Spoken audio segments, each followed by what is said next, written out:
왜 어떤 사람은 교만 때문에 죽을까? 하루는 매우 유명한 A씨가 전화를 해왔습니다.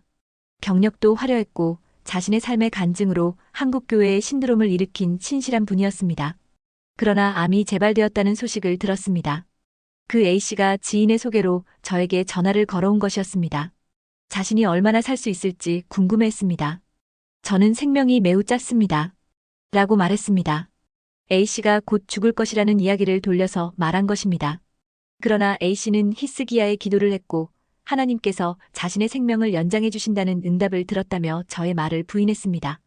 아마도 제게 전화해서 살 수 있다는 확인을 받고 싶었던 것 같습니다. 저는 그에게 권면했습니다. 모든 집회를 취소하시고 기도만 하시는 게 좋을 것 같습니다. 그러자 그는 매우 기분이 상한 듯 했습니다. 자신의 간증 사역을 통해 청년들에게 부흥이 일어나고 있고 성령 집회 도중엔 많은 기적의 역사가 일어나고 있다고 했습니다. 자신의 사역에 열매가 있는데 그만둘 수 없다고 했습니다. 저는 A씨를 설득할 수 없다는 것을 알았습니다. A씨는 자신의 사역에 매우 큰 자부심을 가지고 있었습니다. 통화를 마치고 저는 하나님께 왜 그를 고쳐주시지 않는지 질문했습니다. 하나님은 제게 A씨의 영적인 상태를 알려주셨습니다. 첫 번째, 세상적 교만의 덫. A씨는 아주 똑똑하고 사회적으로 전문 분야에서 탁월하게 이름을 날리는 사람이었습니다. 어릴 때부터 수재였고 많은 사람들의 주목을 받아온 분이었습니다. 스스로의 능력과 재능에 대한 자부심이 많은 사람이었습니다. A씨의 내면에는 이러한 세상적인 큰 교만의 뿌리가 해결되지 않은 채 남아 있었습니다. 세상적 교만은 우리 주변에서 쉽게 볼 수 있습니다.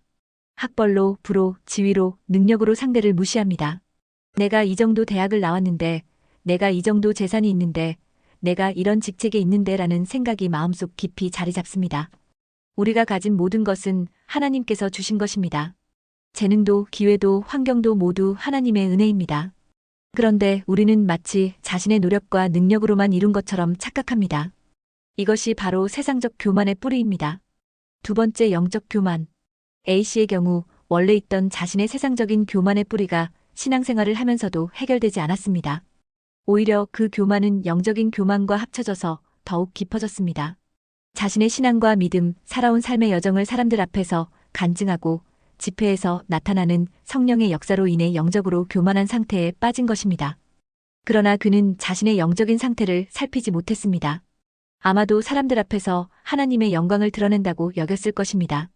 해결하지 못했던 세상적인 교만에 영적 교만이 더해져 그 죄로 인해 병이 더 깊어진 것이었습니다.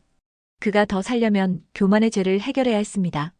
그래서 하나님께서는 사람들 앞에 서는 것을 하지 말라고 하셨던 것입니다. 그는 결국 몇 달 후에 사망하였습니다. 참으로 안타까운 일이었습니다. 그가 저의 말에 귀를 기울이고 어떻게 하면 살 수 있을지 물었다면 참으로 좋았을 텐데 그는 저의 응답을 무시하였습니다. 그가 평신도인 제 말에 귀를 기울일 줄 아는 겸손한 사람이었다면 그런 병으로 죽진 않았겠지요. 많은 간증자들과 사역자들이 같은 실수를 합니다. 자신이 하나님의 특별한 은혜를 받았다고 생각하며 사람들 앞에서 이야기할 때 자신에게 영광을 돌리는 실수를 합니다. 사람들의 환호와 하나님의 사람이라는 칭송으로 자신도 모르게 마음속에 우월감이 자리 잡습니다. 성령의 은사와 능력을 받았다고 다른 이들보다 믿음이 더 좋은 것도 아닙니다. 은사와 능력으로 믿음을 가늠할 순 없습니다. 성령의 은사와 능력은 사명에 따른 달란트로 주어지는 하나님의 은혜일 뿐입니다. 사역을 하다가 잘못된 경우의 대부분은 영적인 교만에 빠져서 자신이 하나님인 듯 행동한다는 것입니다. 저 역시 그런 오류를 범할 때가 가끔 있었습니다. 저는 늘 그것이 두려웠습니다. 제가 영적인 교만에 빠진 것은 아닌지, 제가 모든 것을 다 아는 척하는 것은 아닌지 말입니다. 교회 내에서도 마찬가지입니다. 오래된 성도들이 초신자들에게 믿음의 길잡이를 할 때 잘못하면 상대를 무시하고 가르치려 들게 됩니다. 초신자라고 은근히 깔보기도 합니다. 이것 또한 영적인 교만입니다. 교만이 가져오는 결과. 저는 활발히 사역하던 이들이 갑자기 생을 마감하는 모습을 보곤 합니다. 그럴 때마다 하나님께 왜 그렇게 떠나야 했는지 묻습니다. 또한 하나님이 주신 수명과 사명을 다하지 못한 이유도 여쭙습니다. 그런데 간혹 그 죽음의 이유가 교만 때문이라는 응답을 들을 때가 있습니다. 그만큼 교만은 두려운 죄입니다. 하나님께서도 A씨를 살리시고 싶으셨을 것입니다. 그러나 결국 자신의 교만이 생명을 끄는 것입니다. 교만은 하나님과 우리 사이를 가로막는 벽이 되며 교만한 자에게는 하나님의 은혜가 머물기 어렵습니다. 루시퍼가 하나님께 대항한 것도 교만 때문이었습니다. 내가 하늘에 올라 하나님의 뭇별 위에 나의 보좌를 높이리라고 했던 루시퍼는 지옥으로 떨어졌습니다. 교만을 경계하라. 그렇다면 우리는 어떻게 교만을 경계할 수 있을까요? 1. 끊임없는 자기 점검. 교만은 서서히 은밀하게 마음에 침투합니다. 그래서 우리는 자신이 하나님과 사람 앞에 교만한 건 아닌지 자주 점검해야 합니다. 2. 모든 것이 하나님의 은혜임을 인정. 재능, 기회, 성공, 심지어 신앙까지도 모두 하나님께서 주신 선물임을 인정해야 합니다. 우리가 가진 것을 자신의 공로로 여기면 교만으로 이어집니다. 3. 겸손을 적극적으로 추구. 겸손은 단순히 자신을 낮추는 것이 아니라 하나님을 높이고 다른 사람을 섬기는 삶입니다. 행동과 마음가짐 모두에서 겸손을 실천해야 합니다. 4. 늘 배우는 자세를 유지.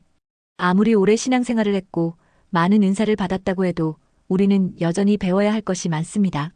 배우지 않으면 스스로 옳다고 믿고 사람들을 가르치거나 판단하는 과정에서 영적 교만에 빠지기 쉽습니다.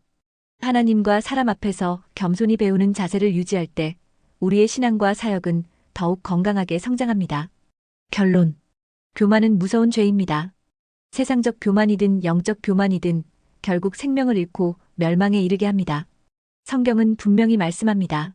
하나님이 교만한 자를 대적하시되 겸손한 자들에게는 은혜를 주신다. 교만은 패망의 선봉이요 거만한 마음은 넘어짐의 앞잡이니라. 그러므로 우리는 늘 자신을 돌아봐야 합니다. 내가 혹시 교만에 빠져 있지는 않은지, 사람들 앞에서 은근히 자랑하고 있지는 않은지 점검해야 합니다. 그러나 단순히 교만을 피하는 것으로는 충분하지 않습니다. 겸손의 태도를 배우고 실천해야 합니다. 성경은 이렇게 가르칩니다. 겸손한 마음으로 각각 자기보다 남을 낮게 여기라. 겸손은 하나님 앞에서 자신을 낮추는 태도이며 사람들 앞에서 남을 높이는 자세입니다. 또한 모든 영광을 하나님께만 돌리는 삶의 습관입니다. 교만은 우리를 죽이지만 겸손은 우리를 살립니다. 겸손한 자에게 하나님은 은혜와 생명을 더해 주십니다.